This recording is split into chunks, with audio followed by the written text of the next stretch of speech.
Action.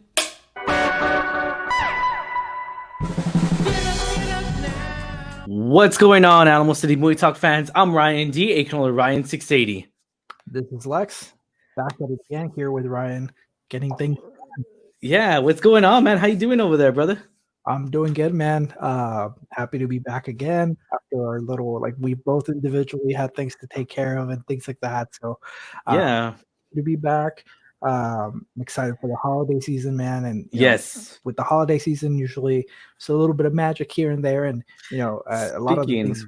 The things that we're talking about have magical things on it. Yeah, speaking of magic, I just came back from Disney World, so fresh off the press. And speaking of Disney World, literally, so it's funny story here. I was talking to my wife. I was like, you know what? I'm gonna take a break from Alamo City Movie Talk. Take 2 weeks off, just chill. Don't post anything for a little while. Don't just relax, whatever. Watch whatever. Maybe do a review if it's worth it. If I really feel like that, if I really love a project, if I love a movie, that's like, hey, I want to do it. And then Thursday comes around. We're at Disney World. Thursday comes around, and all this stuff comes out, and I'm just like, oh my, bombarded with like so much news. I was like, what the hell's going on? And then I believe Emmanuel, our mutual friend, I saw that his story. He was all like, oh, Investor Day or whatever. And I was like, what the heck, Investor Day? And so then I looked more into it. I was like, oh crap. And then everyone started releasing everything. I was like, man, let me see what's going on. I had to keep up with it. I was like, man. And so I was all like, all right, you know what? We got to do a show, man. We got to do a show about Disney, what Disney Plus launched, what stock launched. I mean, this whole thing really upscaled their stock. Let's be honest. That was a really good Disney move right there for everything, for all the projects they released. I mean, it's a lot. I mean, we're not going to get into every single project, guys, but we're going to be mentioning a lot of projects here. But let's get started with the Lucasfilm projects, man. I mean, Rogue One prequel, which is called Andor, which is with Diego Luna, aka Narcos, aka he's from the cartel. He's the leader of the cartel. I mean, dude, I'm happy to see him back in this role because I really did love him in this role. And I loved Rogue One so much that it wasn't just a cliche love story. And because I was all like that, and I felt like in that or spoiler, if no one's seen Rogue One, I do apologize. But at the very end of Rogue One, when the Death Star destroying the planet, I was all like, please don't kiss. Like, I was just like, it's too cliche if it happens. And they did it, and I loved it. I love that they kept it like that, is what it, they're both friends, and they were both struggling, trying to defeat the Empire against all odds against them, like literally against they had everybody there. This is where Moff Tarkin, this is everybody, man. This is, just all the A games, everyone's in the prime time, especially Vader. I mean, obviously we saw. That was a nice little surprise. Yeah, are you excited for this series, man? Yeah, dude, it's one of the first ones that had been confirmed, even outside of. I mean, it was officially like they even gave it a logo and everything. There was even like a sizzle reel, which was really cool. Just seeing how they're putting this project together. But when I first heard that Diego Luna was going to be getting his own show based on his character Cassian Kent, is it? No, wait, Cassian. I forget his last name. Is his last name something with the C as well? Yeah. But Cassian, he was a fan favorite in Rogue One, like you said, and I agree. And as someone who was born in Mexico, it's just really cool to see that representation and see an actor who I remember as a kid. I would see him in movies. He would typically be in some like adult dramas and stuff, right? But I would still see him on TV as a very young actor, and to see him grow and then step into Hollywood little by little, and to the point where now he's leading a Star Wars series for Disney Plus. It's just crazy. I mean, dude, here's the deal here. I'm so excited because I mean, not only is he a good actor in the Rogue One, because he was a fan favorite. I totally agree with you there, but he's also a great actor. I would say more vicious, and it shows how aggressive, how emotional face, how he can just give that. It's just a hard Mexican stare face. Everyone knows what I'm talking about. But it's just like that hard, mean, even though it's just that hard look face. And I love how he gave more emotions to his facial recognition in Rogue One, and then in Narcos we see him more vicious, more vital, more just angry, and more frustrated. Like it's just to see him do these two different, completely opposite roles into two completely different worlds and everything. I love that. I love about this guy. I'm so happy to see Diego Luna. I hope he gets more projects. Hope he gets more movies coming, in next year, and I hope he gets into another big film. But I'm sad that he's just playing that one Star Wars character. Like I would have rather have seen him in the new franchise. I would have rather see him as a key player in the new franchise. The new trilogy for Star Wars, because obviously they're going to bring in new faces, new characters, new story. I would have rather see him in that, because that way we are able to see him progress in an actual three movie series, or three movie franchise. Yeah, and I mean the challenge there, of course, is we've heard rumors of what time period they want to go with for the new trilogy. Just rumors and speculations. However, being that Cashin's story, at least what we saw in Rogue One, took place in between episode 3 and episode 4. It limits him to that space and time, right? And exactly. Yes. There's been shows and things like that explore that period of time. So it's a challenge to get that done. However, I do like seeing him in a series, right? Like, not to contradict what you said, I get, like, from a movie standpoint, it would have felt bigger, but I think it's because we haven't gotten our taste, aside from Mandalorian, haven't gotten our taste of what these shows are going to be doing for characters. I feel like they're going to do a deep dive in deconstructing characters. Exactly. And I know even I know he mentioned it, Diego Luna, and his character, he mentioned it so many times, is all like, I've done so many bad things for the rebellion. And I'm curious to see what has he done, And again, though, I wish he didn't die. I wish none of them died, because I mean, one of my good friends, he loves Star Wars, but he's an Empire all the way. So in that movie, I'm crying, and like he's like cheering on. I'm so sad at Rogue One, dude. I'm crying, like I'm just like, dude, no, like I'm tearing up, because how, like, we know the ending, we know what's gonna happen, we know they're gonna all die, like they're gonna be done. And I was so sad about that. I really was. I was very sad about that. Be sure to look on the comments, guys. We will be addressing the comments. But let's see, on the Diego Luna subject, David Lozano says, Diego Luna is a great actor and he loves Star Wars. Oh, yes. I completely agree with you there. Appreciate the comment, David. There's another one here by David. All right, let's see here. All right, David says, man, I think Diego dodged the sequel trilogy and got lucky with Rogue One and the Ender series that has more potential. I mean, let's be honest here, though. I mean, if you're looking for a big paycheck, I believe, depending how popular it gets, though, because behind the scenes story of Big Bang Theory, man, dude, I saw how much money they're getting per the last season of every episode, dude. That's just insane money. But again, that's a series that's been around for a very long time. It's been grounded. It's already been set. So for him, I don't know. I feel like I wanted to see him in a trilogy. But again, I do feel you, David. Though I do completely understand. He dodged that bullet of being stuck in a sequel when people are if Star Wars fans do not like it. I agree to that. Yeah, because.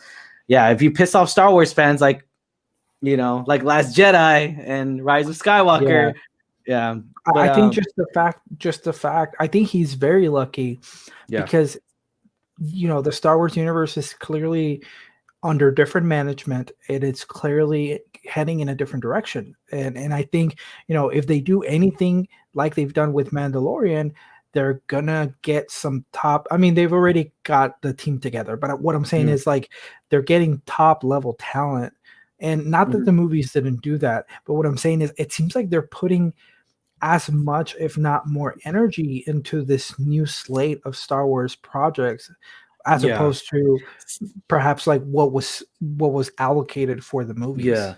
See, okay. I'm glad you mentioned that. So that's my major concern here. And I know, again, I'm speaking from I guess a business aspect of it, of course, because it's a business. I'm speaking from a business aspect and as a fan too, is that, are they doing this because of the pressure of crap, we got to put so many projects out because we got Disney Plus launching. Everyone's at home due to COVID. And just, it's like one of those things where we have to capitalize now. We have to do it now. Is that why we're launching all these series? Oh, is that why we're announcing all these series? Is that why, let's just do 13 projects. Mandalorian worked. Again, I'm just throwing out a number. Let's just say, let's do 13 projects. One of them has to work. And they're doing a spin-off off The Mandalorian, I believe, which is a show, which is Rangers of the New Republic. So they're doing a spin-off of that, which is the pilots from The Mandalorian. Mm-hmm. I mean, technically, Ahsoka is also a spin-off now. Yeah, but Ahsoka was already announced. Like, that series was announced officially, I believe a few months ago, if I'm not mistaken. Really? It's very fresh. Yeah, because I thought it was the moment that Ahsoka debuted in the Mandalorian. Then they speculated that she's going to leave. I'm sorry. It was that she was casted as it. That's what it was. Yeah. That was a few months ago. But see, I thought she was already going to have her own series regardless. I didn't know she was going to be the Mandalorian. Yeah. I mean, I think they were going to greenlit, but I mean, the executives watched that episode a long time ago. Oh, so they probably, the moment they saw it, they're like, yes, we're going to approve this. Now, one thing to answer your question, and full disclaimer, as people may know, I have affiliation with Disney Plus, Hulu, etc. This is strictly from a consumer, strictly from a fan standpoint, nothing to do with that, right? As a fan, I think these shows are not in response to like, we have to pump out content. I don't think it's in response to that, because a lot of these shows probably started being worked on years ago. Mm-hmm. And what I'm thinking, I'm actually thinking some of these were probably thought of as movies, but then Disney Plus launched, and then Disney Plus became very successful. Yeah, the streaming is becoming like king, and so they're finding places and homes to these, like, we were gonna make this a movie, but you know what? I think Disney Plus is the home for this, and so I think a lot of these projects weren't necessarily in response to Disney Plus. It's just perhaps that's just the destination or the landing spot for them. I do think though that them all being announced now is in response to the previous Star Wars backslash. I do think that because some of these projects could have been left unannounced and announced at a later time, but I think they just decided to drop an atomic bomb. And going in further more into that, remember when Boba Fett got announced? Remember that movie got announced, and then, oh crap, we screwed up. Fans don't actually want that anymore, and they canceled it. And now we saw him here, obviously, in Mandalorian. Mm-hmm. So I think that was a better suited. I felt like that was a better suit for him. And just, I'd rather have if you're gonna bring back Boba Fett, I mean, it was a cheesy way for him to die. People are gonna hate on me on that. And I said that on the previous podcast that I was on yesterday. I did not like to see. I didn't want Boba Fett to have a supporting role as much as he's in this Mandalorian season. I felt like I just didn't want him. I don't know. I felt like I would have rather waited to have him have his own series. But again, I don't know.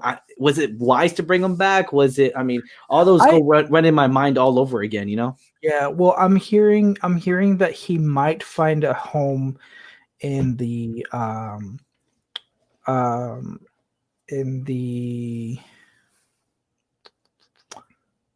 either Ahsoka or Obi-Wan series. I don't know how the Obi-Wan would work, because that takes I was gonna say takes place before, unless he doesn't have a suit. But then I don't think that's a good call. I just heard they're trying to find a landing spot for him in either the Ahsoka or Obi-Wan series.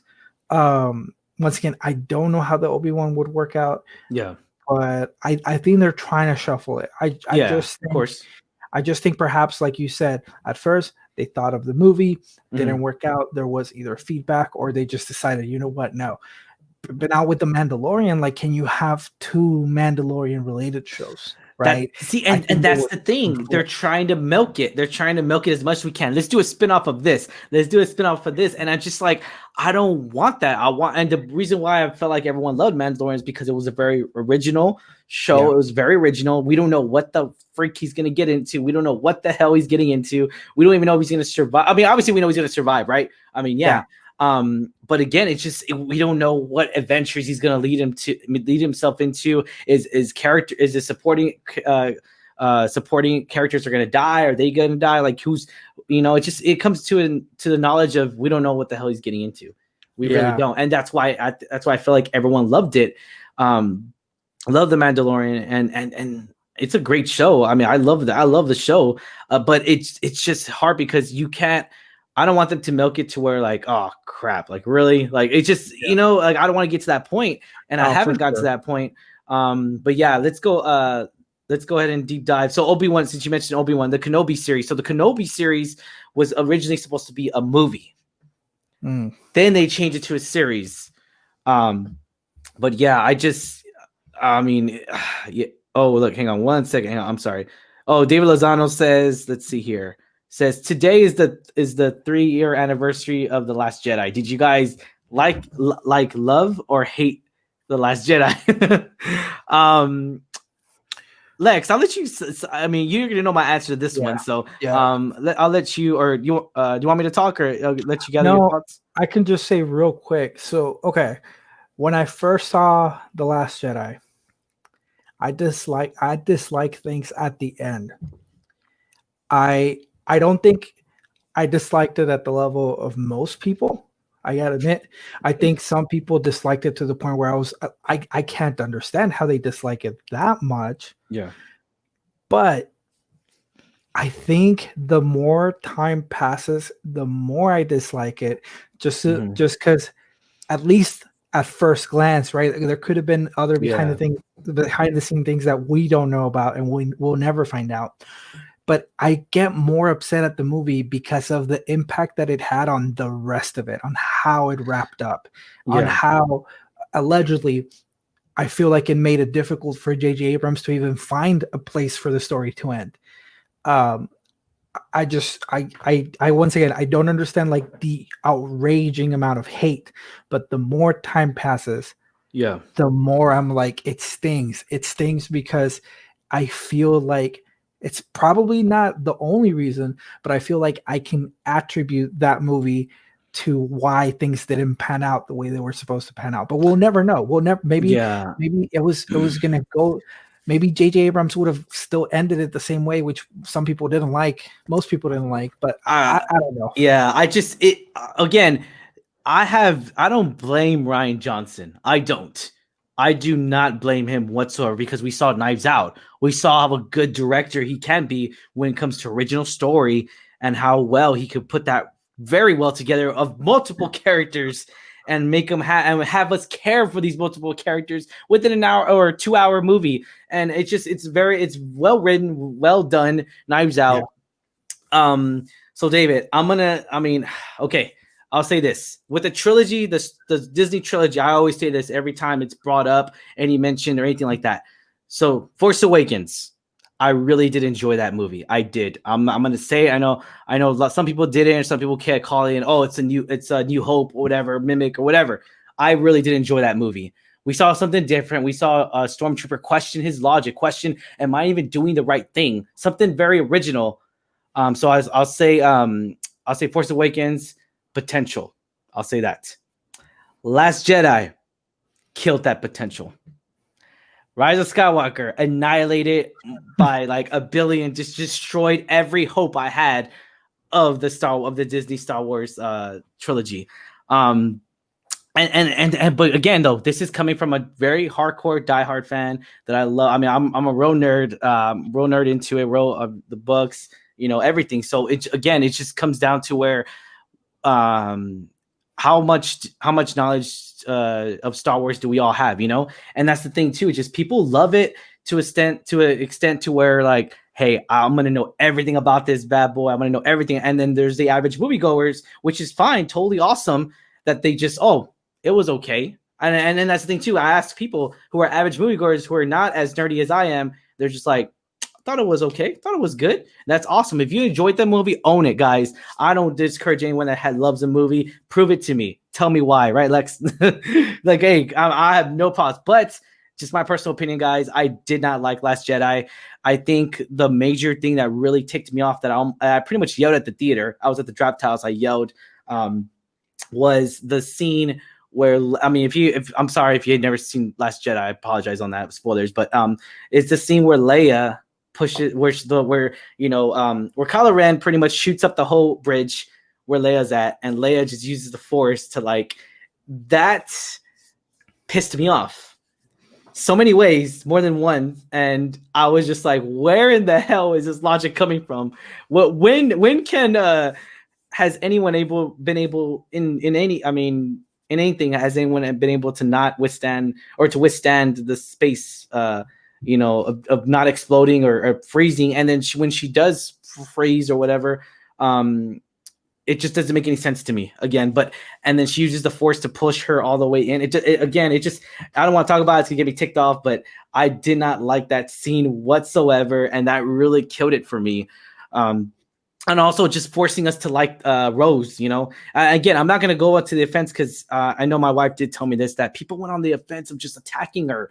Like, come on, dude. She's a human being, guys, ladies and gentlemen. She's a human being. Do not attack somebody because she's just doing her job, bro. You got to remember that. We're all doing, we all have jobs. They're going to make a paycheck just like we are. We all have jobs. We all have to do our part, And that's the great thing about this is that, like, hey, you got to remember, it's a job, but it's also a job that they could really love. But yeah, I wanted more story from Finn. I really wanted them to see them progress with Finn. They didn't. They just left it how it is. Oh, I'm a stormtrooper and I can't figure out who I am. Okay, I'm just gonna join them. But like, I feel like they could have gone deeper into his story, his backstory. How did they pick him out? How did they do it? And they just touched up on it. Don't maybe bring back the clones or whatever. I didn't like that. I wanted to see more originality, and I feel like it could have been done very well with Finn as a key character. And yeah, I mean, and then Rise of Skywalker came out, and they were just whining towards each other. Like, I don't know. I didn't like it. Yeah. But yeah, that was my little take on it. I'm not gonna say I hated it because I enjoy every Star Wars movie. I'll say that. But then again, I have, I critique it, and that's the thing. I'm just like, I'm not going to like every single Star Wars movie. Lex, what's your favorite Star Wars movie, man? I've always been curious, either new or it doesn't matter. Like, just what's your favorite Star Wars movie of all time? Well, mine's Empire Strikes Back. Yeah, I think for me, it probably has to be Empire Strikes Back. Yeah. Just like the epicness of it. But Rogue One is up there, man. Rogue One is up there because of how unique it was. And like, I still don't know how Rogue One ended up being that good with so many rescheduled reshoots. So good thing you mentioned. Yeah. So the person who directed that movie was, I believe it was Garth Edwards, if I'm not mistaken. And he's a fan, dude. He grew up watching Star Wars. He loved Star Wars, and that's the thing, though. When you actually have someone that's truly hardcore passionate about the project, if they're in line for it, they're gonna want it to be as great as we want it to be, and that's how we became aligned. And that's the thing too. That's the question. I'm gonna ask you a question now. This is about Rogue One. Rogue One. You said Rogue One's up there. Would it have been the same if Vader was not in the scene? Because that scene was kind of a last minute shoot kind of deal. They added that on there.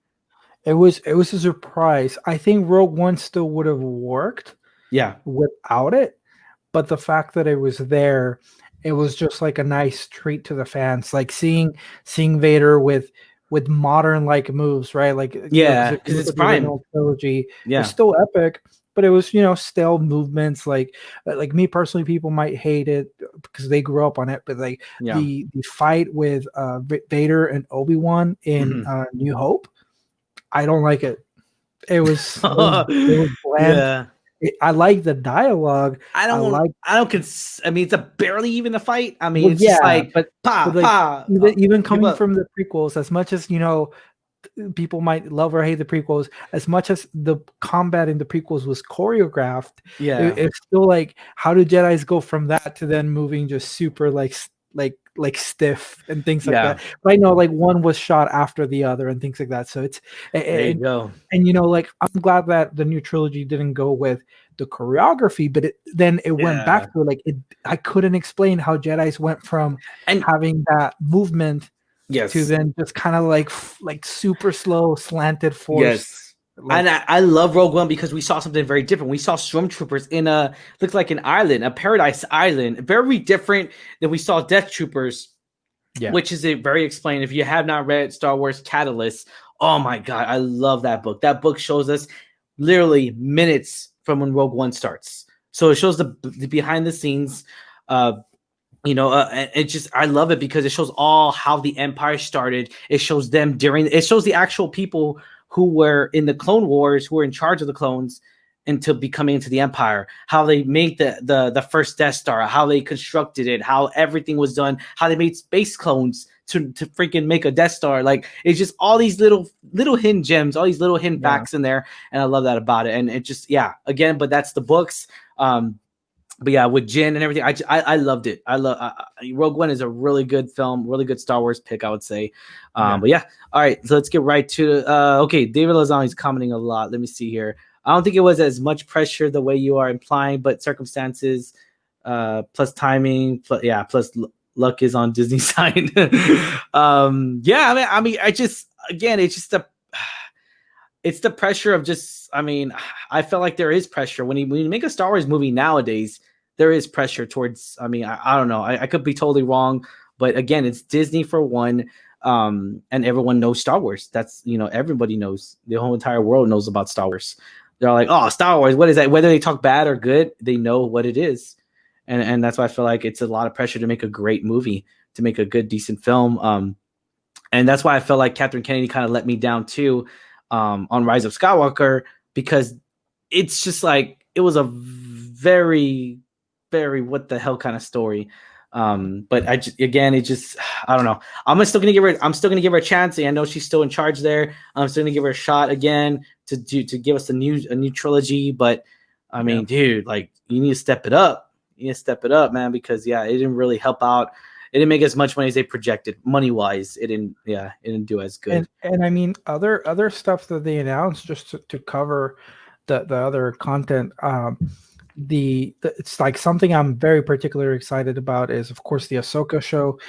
Yes, I love the portrayal from Rosario Dawson. Yes, it was like a great introduction, like in terms of Mandalorian. It leaves you wanting more. for sure. You and I, we predicted a few things, or like things dude, that we thought would happen, and I called it, didn't I? I called it, dude. I'll be, and okay, so well, we'll talk about the Mandalorian, but yeah, we'll get to that, because I want to call something else in the season finale, before the season finale. Yeah, so I do want to call something out on that.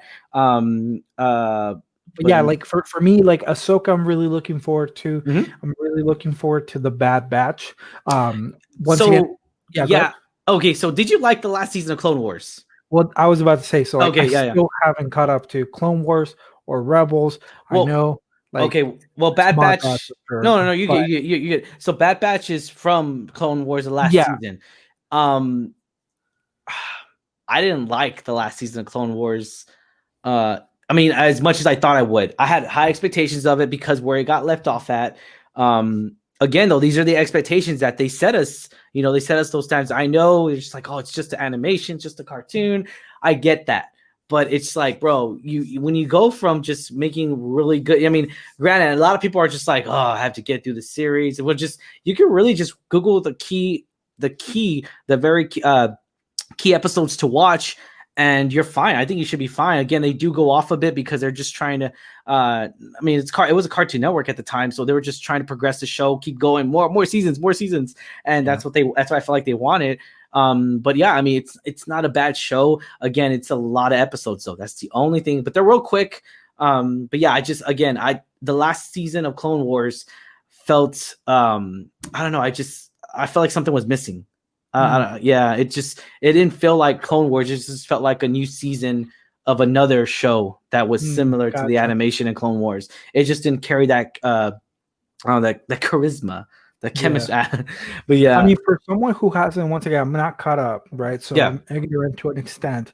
But at first glance, that trailer from Bad Batch looked really good. Yes. Looked real Yeah. interesting. I'm actually interested in them because they're pretty much. I mean, they're messed up clones. They're clones that got defected. We'll call them defected clones. And I mean, I'm excited to see where they take them. As long as, I mean, that's the thing though. How far can they go? Really? Like, I mean, they're just stuck. I mean, they can't go besides, besides Rogue One. So there's only so much of a story they can go through. To where like it's all, you have all these timelines everywhere, man. And that's the thing too. It's just let's go ahead and go into these series real quick. So we got Ahsoka, Ahsoka series. We got Star Wars Rangers of the New Republic, the Bad Batch. Let me see here, and then of course, okay. So then also Obi-Wan series came out saying that it will feature Hayden Christensen as Darth Vader. Are you excited for that? Yeah, I'm really excited. So when I was thinking of my favorite Star Wars movies, like you asked me, once again, classic, we go with Empire Strikes Back. Rogue One is up there. Out of the prequels, actually, if I compare the entire body of work of Star Wars, Episode 3 is really up there for me. Okay. It's personally because of my age and things like that. Like, it's personally what I grew up with. I grew up on the prequels. I have learned to see the downsides of the prequels, the upsides of the prequels, but Episode 3 for me was really, really good. As much as the people make fun of the choreography, like saber battles and stuff like that, I really enjoyed that last. I have the higher ground. God, I mean, it's all epic. I've seen so many memes, though. I've seen so. I mean, yeah, they've lasted a long time. It's just the impact in pop culture that they have, whether it's funny or not, right? But I'm really excited. I think. I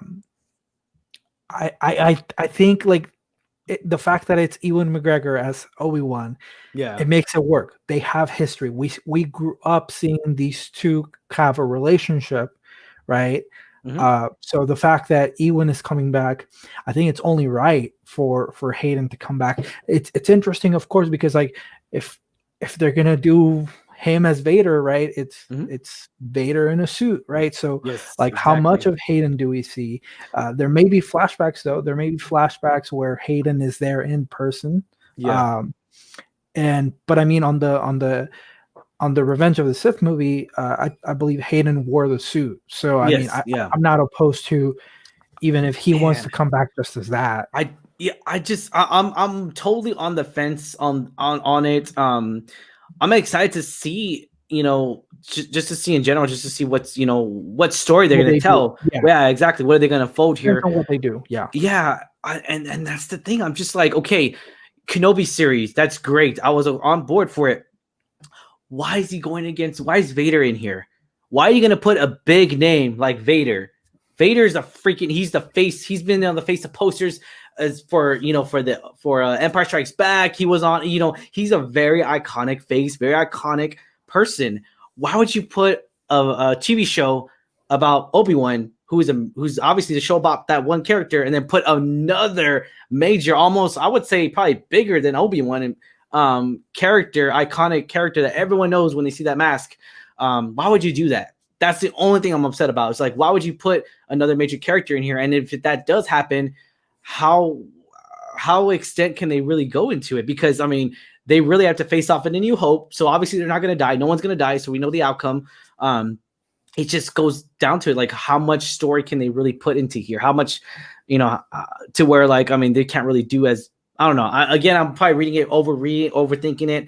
But again, I feel like I'm excited for it, but I'm not at the same time. It's very hard to, I mean, it's good to see Hayden Christensen come back for those funny moans of like, just the funny moans. It was very funny seeing those memes and everything. But I mean, there's just so much story you can go into. Obi-Wan, I mean, when I think of Obi-Wan series, I think of Darth Maul. I think of other bounty hunters. I think, and all that stuff. And also is that Vader can't find out he has kids. Yeah. So how is he going to cut? Because we know Obi-Wan's in exile at Tatooine. We know that Fact. When I think of an Obi-Wan series, also I think of Qui-Gon, Master Qui-Gon coming in, Liam Neeson coming in to speak to him, because at the very end of episode 3, Yoda's all like, "Hey, I'm gonna teach you how to speak from the beyond," and he even mentioned, he's like, "Master Qui-Gon." And I was like, "Yes," and we see that a lot in Clone Wars. That could come into play as well. Yeah, sure. and that already assumed, because I was like, I'm assuming these things already. So everything I mentioned, so Darth Maul, I think that's gonna be the season series finale is Darth Maul versus Obi-Wan. I think that's gonna be it. That has to be the ending, because that's what happens in Rebels. And then that's what Obi-Wan senses him. And in Rebels, we see Obi-Wan there, and he senses a dark presence because Darth Maul's after the Chosen One. And so, like, again, it's just how much story can you really go into? You know what I'm saying? It's hard for sure. I think you're gonna have to make some choices, because you're almost putting yourself in a corner. You know, like, hey, like, it just, again, though, I don't know. Again, I could be totally overthinking it, but I'm excited to see Obi-Wan series. I'm excited to see Ewan McGregor. I want to love this show. That's the thing. I really want to love this show. But yeah. Oh, David says, let me see here. Oh, I called Christians. I called Hayden coming back to Star Wars for the Kenobi series. Hey, man. I mean, seeing both of them together, I think that's going to draw. I think they're trying to draw some more of those, prequel trilogy fans in there, and that is. I feel like that's going to bring them in, for sure. All right, man. So Lando series, real quick. Lando, I'm not too familiar on what Lando. I mean, I heard Donald Glover's coming back, but it hasn't been official. So they're doing a young Lando. That's what I'm thinking. It's not confirmed. But I'm thinking, because of the previous speculation that they were eyeing, you know, big names such as Donald Glover, I think it's going to be a young version of them. Okay. And I mean, at that point, like you said, in a lot of these other shows, they're kind of messing with that same little pocket of time. Yeah. You're cornered. But it's you're putting Lando. With a young Lando, I feel like you have a little bit more room. You do, because we really don't see him until Empire Strikes Back. So you do have a lot more wiggle room. That's actually a good choice, I would say, if I were to choose one. But again, though, Kenobi series, do not expect the 5 season. Expect 2 seasons, the max, I would say. Maybe 3 if they're pushing it, but depending what story they're going for. But Lando, I could see Lando doing like 3 or 4 seasons. I really can. I'm not gonna lie. I could see that. But it's just, man, I can't decide. And that's the thing. It's just, you're really putting yourself in a corner there with so much time. You have so much. I mean, watch, we're gonna see memes about it probably about a week from now. All these little intertwined, all these lines are just like trying to figure out where the hell is the Star Wars timeline? Where the heck is this? But I just, all this is going on. All this is happening. And I love it, man. I really do love it. It's a great time to be a Star Wars fan. Let's be honest here. With all us critiquing it, without me hating or me not agreeing to all the Star Wars fans, I do apologize on that. But hey, it's a great time to be a Star Wars fan. I'm still gonna watch every single one of these series, right, Lex? We're still gonna watch them. Shoot, it just certain things that I feel like they could have done better. But let's go to Petty Jenkins real quick. About the Star Wars Rogue Squadron, bro, dude, that film. I mean, just have her talking about it. It's a film or a show? It's a film. It's a film. Okay, yeah, just her talking about it, and just to see, what I'm picturing, envisioning is Top Gun scenes in this Rogue Squadron. Yeah, and if we get that, oh my god, I'm gonna do that. I'm gonna watch it twice, 3 times. Just take my money. Fun fact, I watched every single Star Wars, the new trilogy. I watched every single Star Wars movie twice. Every single one in theaters, back to back. Wow. Yeah, I did every single one. I said I'm gonna do it no matter what, even if I don't like it. I'm gonna rewatch it. Even Solo? No, not Solo. Okay, that's just episode. Okay, I'm sorry, just episodes. Oh, the episodic. Okay, yeah, episodic. Yeah, sorry. Yeah, not Solo. Nope. I was done. The only good thing about Solo was the end credit scene. That was it. But anyways, but yeah, that's another thing too, is that like I just for sure.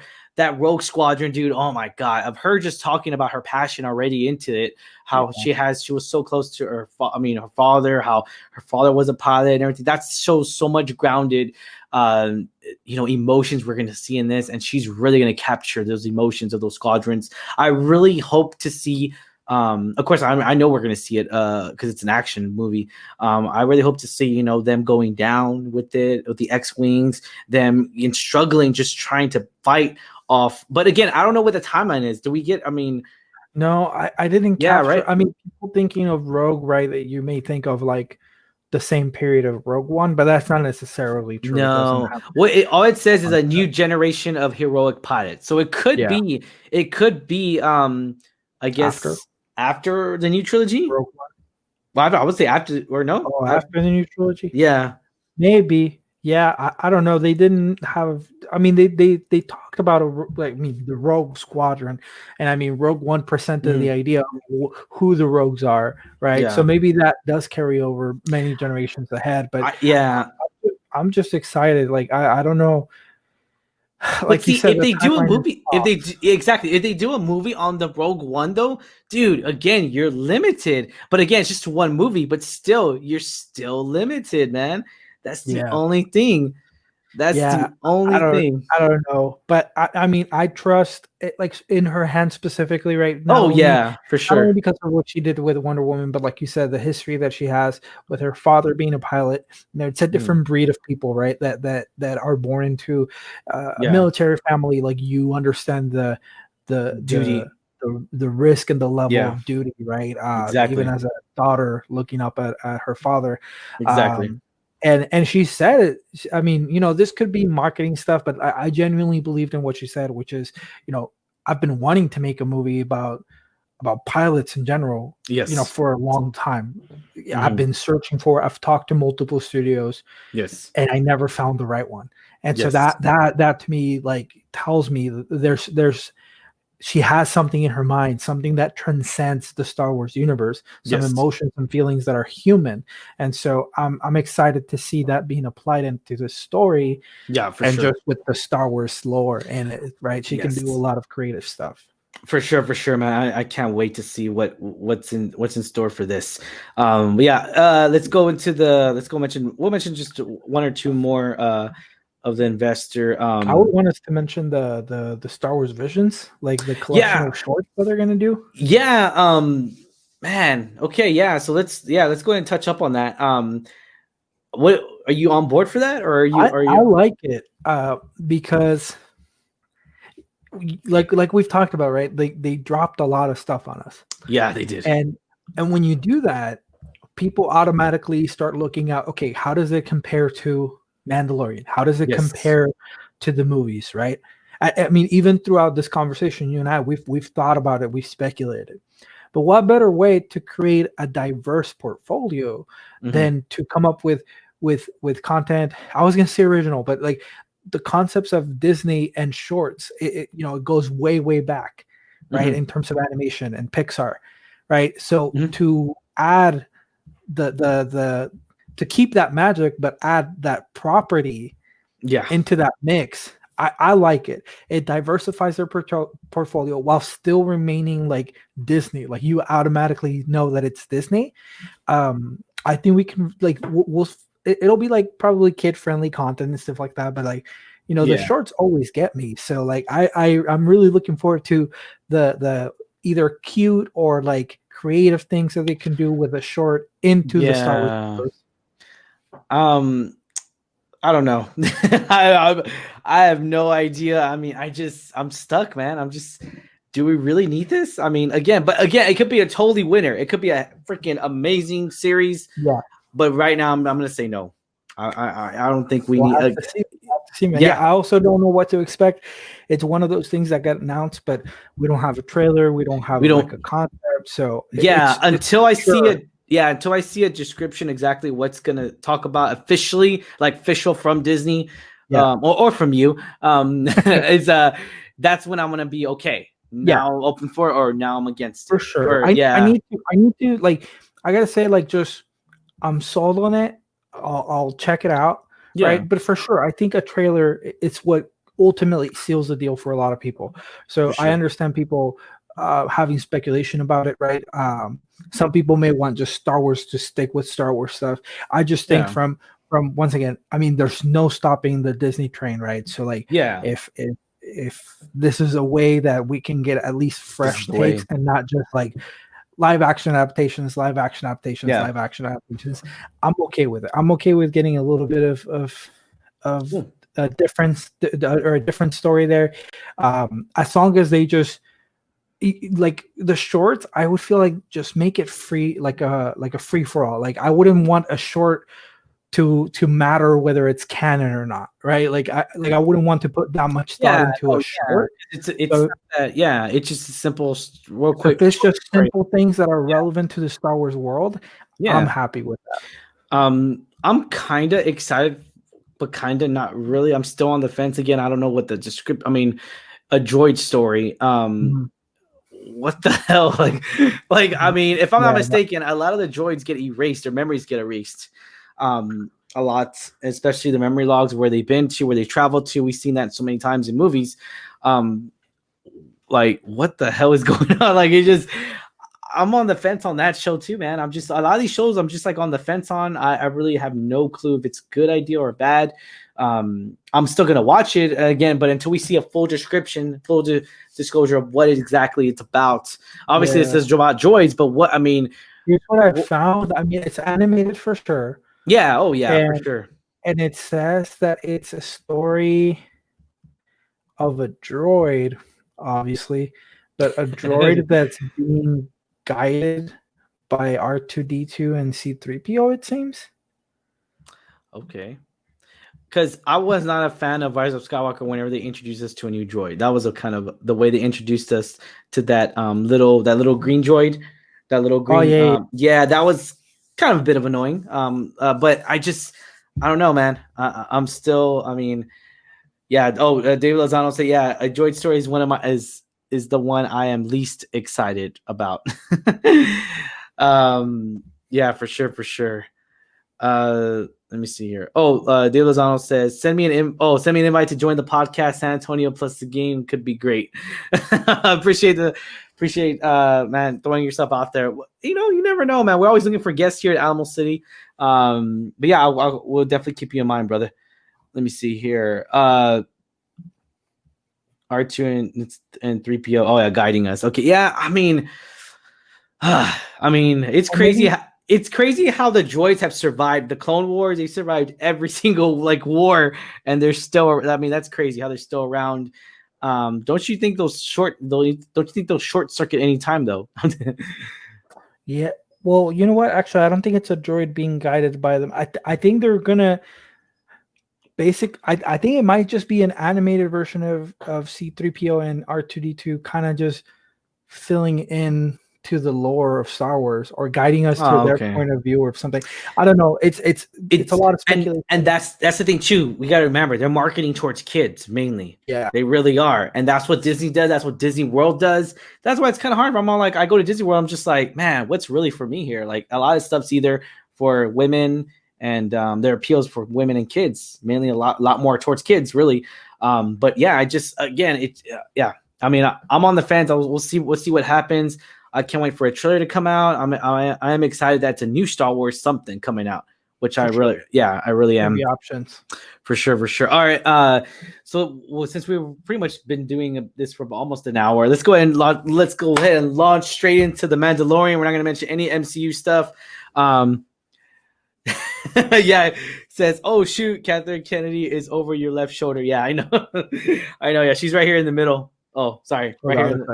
Yeah. Oh, okay. I can't do this camera angle right here. There you go. Yeah.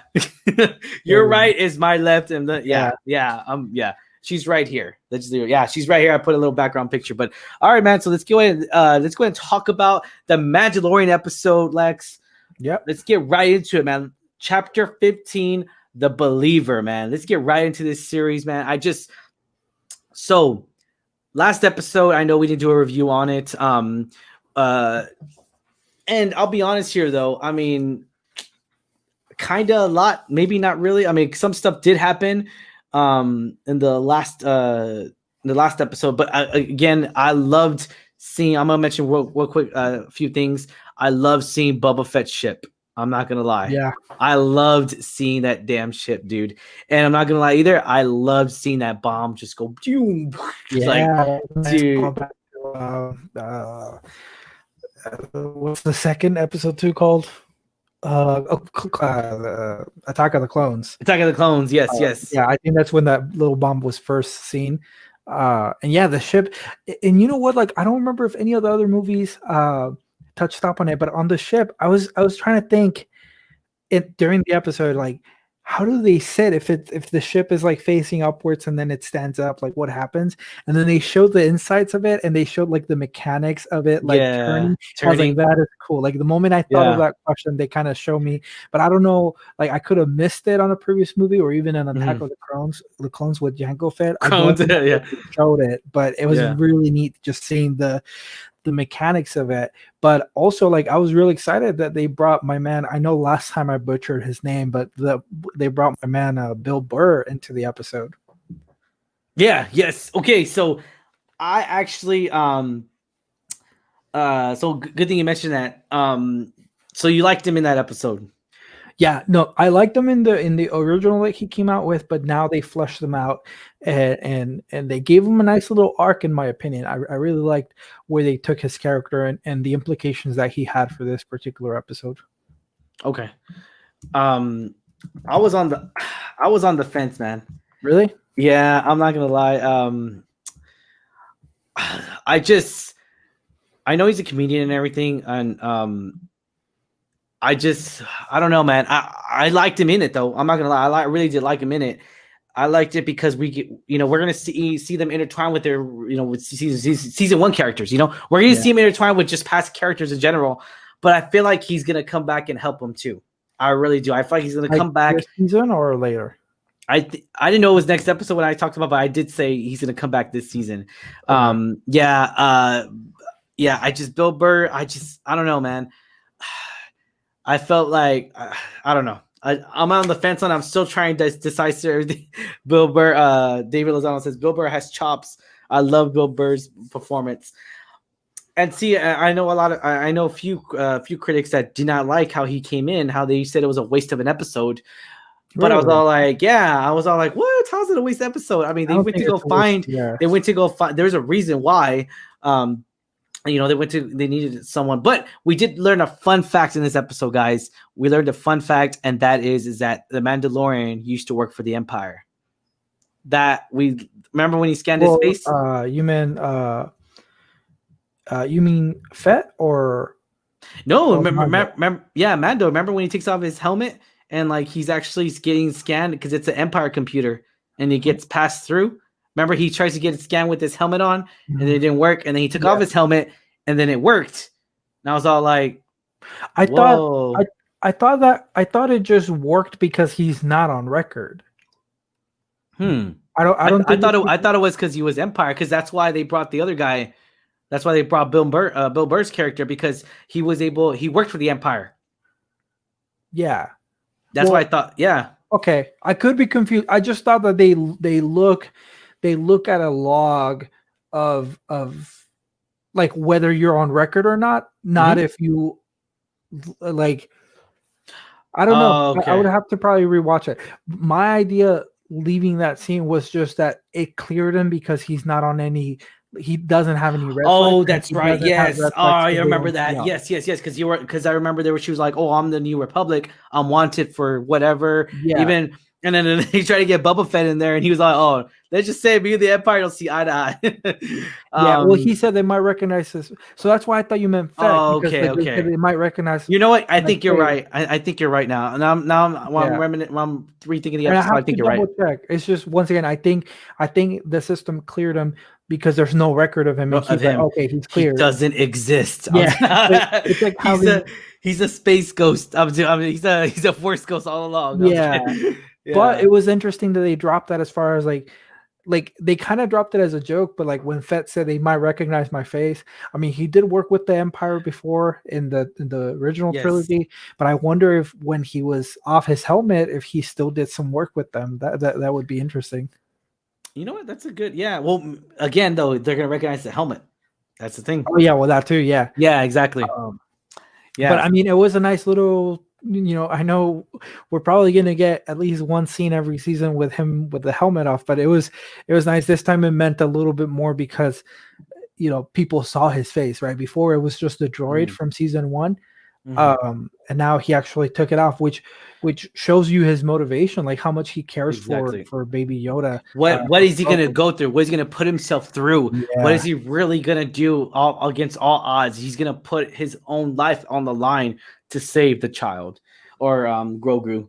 Yeah, are you used to saying that name already by now? No, a friend from work gave me a really good idea. She says that it helps her ease into the name by calling him Baby Grogu. So it's like half and half. It's easier than just Grogu, to be honest. Yeah. And I kind of agree. So I may start working myself towards it, since the show's not stopping. They're just calling him Grogu. But yeah, I definitely don't think it was a wasted episode. I myself like to see when episode shows you that duality, right? Like, the original trilogy, it wasn't a flaw then, but if we look at it now, some of the flaws were like villains, with the exception of Vader, right? Villains were villains, and that's it. There was no extra levels to them. They're villains for the sake of being the villains. Vader is the exception, but that was the point. Yes. And now, we're starting to look at more flesh characters, more double-sided, right? Like when we talked about Finn, right? Finn being a stormtrooper, but he didn't like what he was doing. So there's good behind people, and Bill Burr as being someone that, in the first episode he was introduced in as a, I don't know, mercenary, but I mean he was just mischievous. Yeah, no, I know. Yeah. No matter what. Them showing him like, hey, I did really dirty things for the Empire, but losing people, losing my friends, seeing a whole planet like die, like it's still not good. It still hits me. It still haunts me. Yeah. So I like that level of character. So that table scene that they're talking about, that they're with the other Imperial the officer. Officer. Dude, I didn't feel as deep as I wanted to, man. I felt like I was missing more emotion. I don't know if it was just because the dialogue, the wrong word choice. I couldn't feel the emotion that I wanted to feel at that moment. I felt his frustration, not his sadness, though. I have to admit that. No, I mean, I wasn't even. I mean, again, though, I wasn't really. It's just any emotion. Like it wasn't even sadness. It was just I wanted to feel his anger through through his face and everything. And we got that vibe of like, he's going to shoot him. Is he going to shoot him? Is he not going to shoot him? What's he going to do? Okay. First off, I know you mentioned already, but taking off the helmet, it's great to see Pedro Pascal in there. Every time I see him, I'm all like, Game of Thrones, baby. Like, I'm just like, dude, yes. But again, we're going to see him in Wonder Woman as Lord Maxwell. But okay, so going back into the Mandalorian world, it was great to see him in there. So here's the thing, and a lot of people are, they're all like, well, Mandalorian, it's Pedro Pascal in there. Yeah, but he has to act with his voice more than anything. He has to act more with his body language, his hands, his hand movements. Everything has to be precise because he's not showing a facial recognition. Because the helmet, obviously. So we have to see him act more of his voice, of his, when he's upset, he has to bring up his tone more. When he's sad, just all these things factor in. And I felt like with Pedro Pascal, I felt like we got better acting scenes out of him when that table scene than I did with Bill Burr in that scene. I felt like, okay, Bill Burr, he's just a supporting role. It's maybe just my mindset. He's just a supporting role. That's it. I was happy. I was more excited to see Pedro Pascal, just to see him in there and along the table, just hit with his helmet off. That was awesome to see. And it's funny though, man, because when he shoots him, when Bill Burr shoots the officer, the other trooper, he's all like, crap. Like he looks like he just got his lunch. That was funny. I laughed at that scene. He was just like, he's like, oh crap. He just like, and then everyone started firing, and I'll say that. I just, but here's the thing too. I did not like, we know he's going to survive, right? Did you like that action sequence in the beginning? Like, I mean, it was so happy to see. When they were transporting Right before, yeah, it was. I mean, I know a lot of people are like, man, I've never been so, and they even said it too, I've never been so happy to see TIE fighters arrive. Oh yeah. I did not like the action sequence, man. I felt like it was too sharp, if that makes any sense. It was way too sharp. But I did love the whole base, how it was done. It was done very well. But again, I don't know. It was too cliche.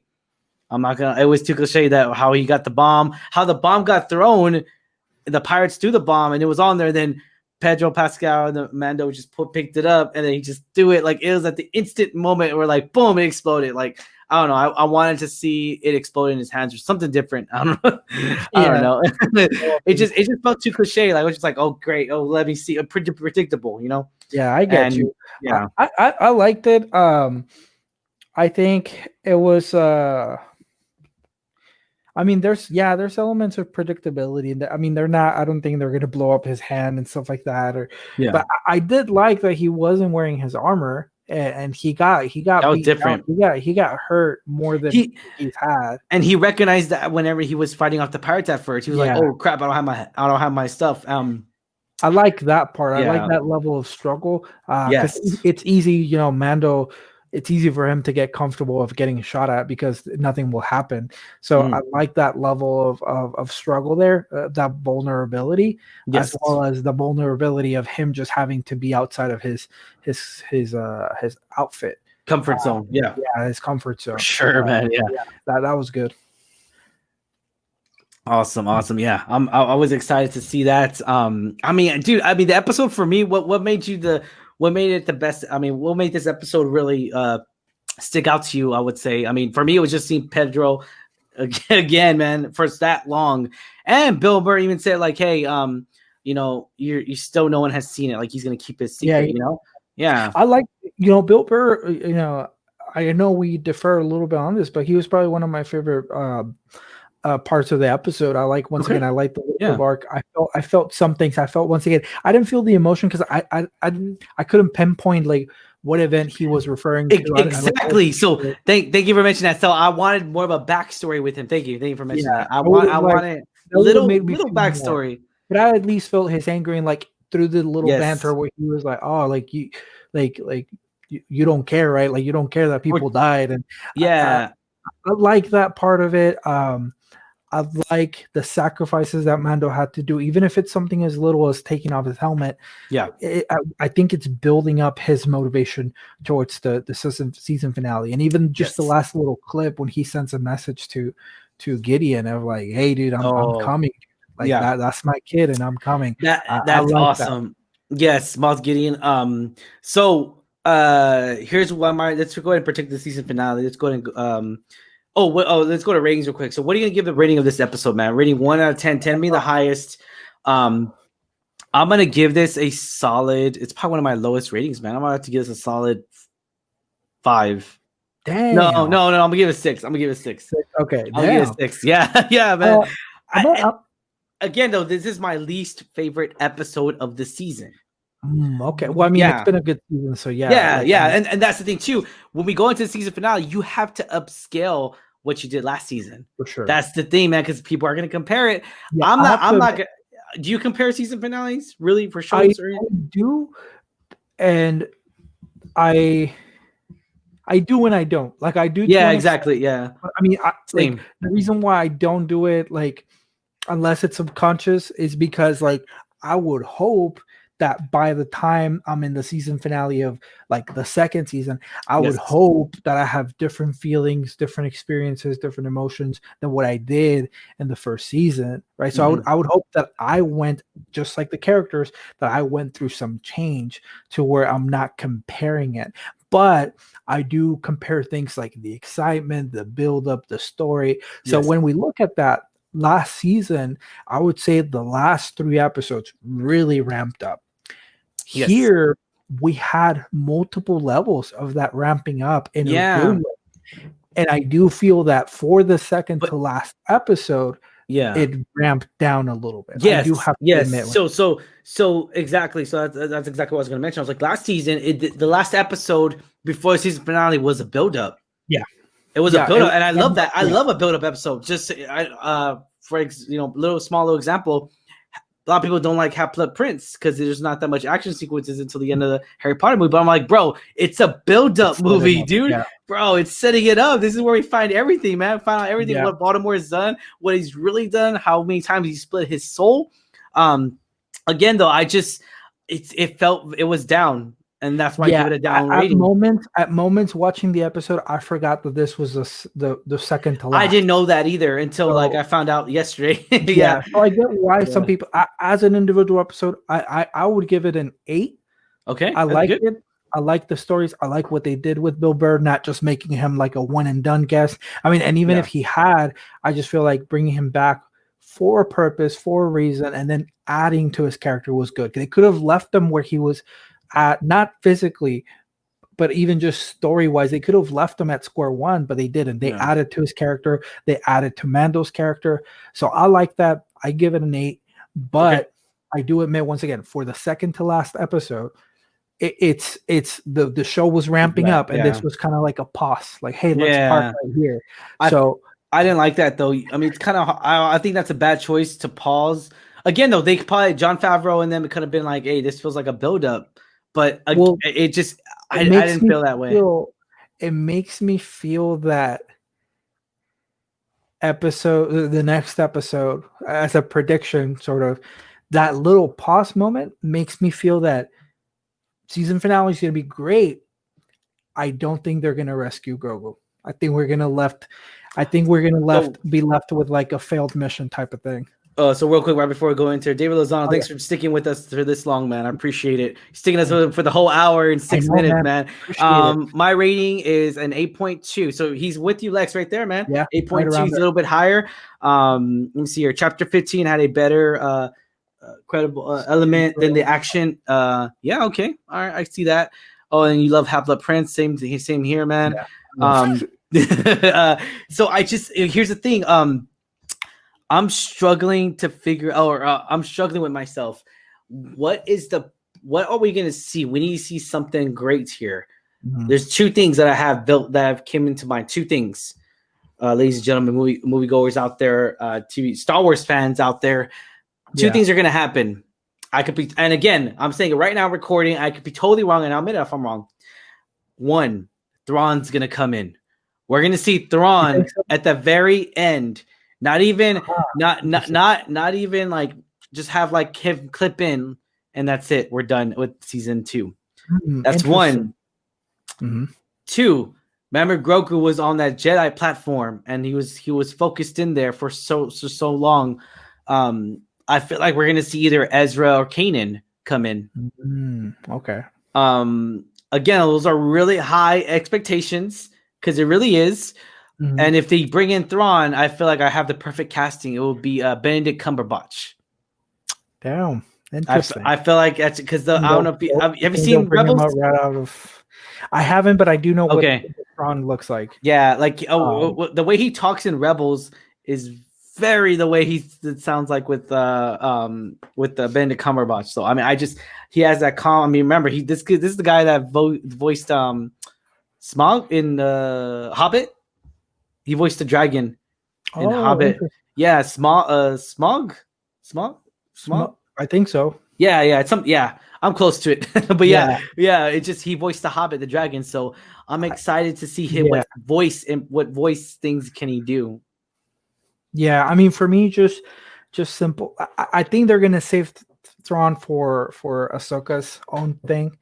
I think. Maybe they could still plant him in here. It would still be like a nice little build up. Yeah. Get like the reveal of who they cast or whatever. My predictions is I think there's going to be like a failed mission or like not 100% rescue Grogu. I think that's going to be left. I could see that too. I really can because I feel like last season they didn't give us a cliffhanger really or like any type of, but I feel like this season, and it sucks too because we have to wait technically a year and a week. To be exact, because next Friday's Christmas, and it comes out on Friday, so we literally have to wait pretty much like a whole year And I feel like that's going to be the best thing for Disney to do. It's going to keep people anticipating it. Well, the second thing I predict here, though, What's up? that I do think is going to go down in the season finale, it's going to be the Beskar spear versus the black saber. I think there's going to be a fight. As short, it may not be a fully fledged like a good choice 15-minute scene, but I think that spear was there for a reason. Yeah, they showcase how it resists the lightsaber, right? Yeah, so you know the story behind that, right? The Beskar or the black saber? Not to its entirety. So the black saber belongs to the Mandalorians. Yeah, I know that. Yeah. So they used it a lot to fight off the Sith and the Jedi back in the Old Republic days. We see it a lot in Clone Wars. We see it a lot in Rebels too. They're actually supposed to belong to Bo-Katan. So yeah, and that's what she's looking for. Yeah, she's looking for. And then Sabine gets it, which is the which I really feel like we're gonna see Bo-Katan back. I don't know why. I feel like we're gonna see her back again. But I just so many different scenarios can happen in this episode, and maybe we see them all. I don't know. I mean, that'll be a packed episode, man. That'll keep me. I hope it's a long one. I hope it's a long one. So I think they said it's gonna be like an hour. Okay. But I'll be honest though, dude. I want to see an hour and 15 minutes, an hour and 20 minutes, almost hit that hour and a half marker. Give me a 2-hour movie. I'm excited. I'll be excited to see Bo-Katan, because even if Bo-Katan acknowledged like your beliefs are wrong, your beliefs are Death Watch, which is what she told the Mandalorian, Mando. And so that's why I was all like, well, because a lot of these things didn't make sense to me. Season 1, I was like, wait, what? Don't take off your helmet. What are you talking about? Like, but yeah, David Lozano says 57-minute is the rumored runtime. Okay. I really want an hour and 15 or hour and 20 though. I really do. I hope it's an hour, but I think what David says sounds about right as well. So fun fact. I don't know if you remember when they're going through the files at Rogue One. So go back to the Rogue One movie, right? Oh yeah, they're going, the black saber. Yeah, it was there. Yeah, but see, I don't know if it was there because it would have got destroyed, right? I mean.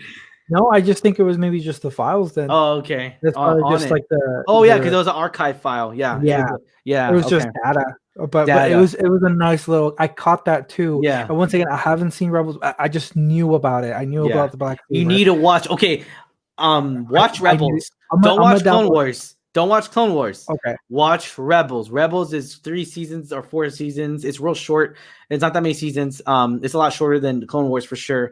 But I feel like you're gonna enjoy Rebels more because it's all Empire. And it's all I feel like you're gonna enjoy it a lot more. And in Clone Wars, they do a lot of side stories that really don't matter anymore. Yeah. But yeah, I really do say I'm gonna tell you right now, watch Rebels. I'm probably gonna rewatch Rebels. I'm rewatching Game of Thrones right now. I'm probably gonna hit up Rebels. But yeah, I say rewatch Rebels because it's such a great show. I loved it. I loved everything about it. It was just a great series all around. Yeah, I was happy to see it because again, originality, all characters, and it was all created by Dave Filoni. So I was excited about that. So, but yeah. Alrighty, man. So 8 point. You give it an 8. I give it a 6. Yeah, guys. All right. If you have not already, be sure to hit that subscribe button. If you have not already, guys, give us a like if you like our review to this Mandalorian / Disney investor stuff. We mixed a lot of this. This is our longest episode in a while. I would say now. Well, it's about roughly around the same time, but yeah, guys, if you stick with us this long, I do appreciate it. Thank you so much. We really do appreciate your input and your comments. David Lozano, thank you for sticking with us for this whole long. You literally stuck with us this whole long, man. Hey, we'll get you in as a guest, brother. Maybe. You never know, man. Or message the Alamo City Movie Talk messenger, and then we'll see if we can get something going, man. Seguin, same time zone, right? Yeah, Seguin, same time. Yeah. For sure. All right, guys. As always, I'm your host, Ryan D, aka Ryan680. Lex. This is Lex. Y'all take care, and we'll see you guys here very soon. Yeah. Mention your podcast, brother. Mention your other podcasts. Check out Not in Theaters, right? Available Spotify, Apple Podcast, Stitcher, pretty much everywhere, guys. So check it out. We have a good catalog in there. And then we hope that we continue, getting more coverage for you guys. Yes, for sure, guys. I know I haven't I guess I'll officially announce it. I do want to get together. We're going to do our couple podcasts, our Disney World podcast, since a lot of Disney stuff got announced. Yeah. Zootopia Plus, a lot of good stuff. Maybe we should get the girls, get our girls in, and we could do another podcast on that as well, man. We can be able to talk about everything, all the Pixar stuff, a lot of great stuff that we did not mention. Also, I'm gonna get the guys together. We're gonna do MCU again to see our input on each detailed of each series, because I don't know a lot of these series. I know the guys do. I know you do. So again, I'm not a Marvel guy. I'm more a DC fan. I know everyone's gonna hate on me on that, but but yeah, I don't know too much on certain things, but I'm excited though, man. There's a lot of good stuff coming out. Again, it's up to HBO to come out. I feel like HBO needs to come out with their DC stuff. Like, boom, bring it on. A new Batman series. Dude, I want it. HBO Max, bring it bloody. Make it Game of Thrones style. Yeah. It's a good time for entertainment for sure. For sure. All right, guys. Have a wonderful day and stay safe out there. Catch y'all later. Bye, guys.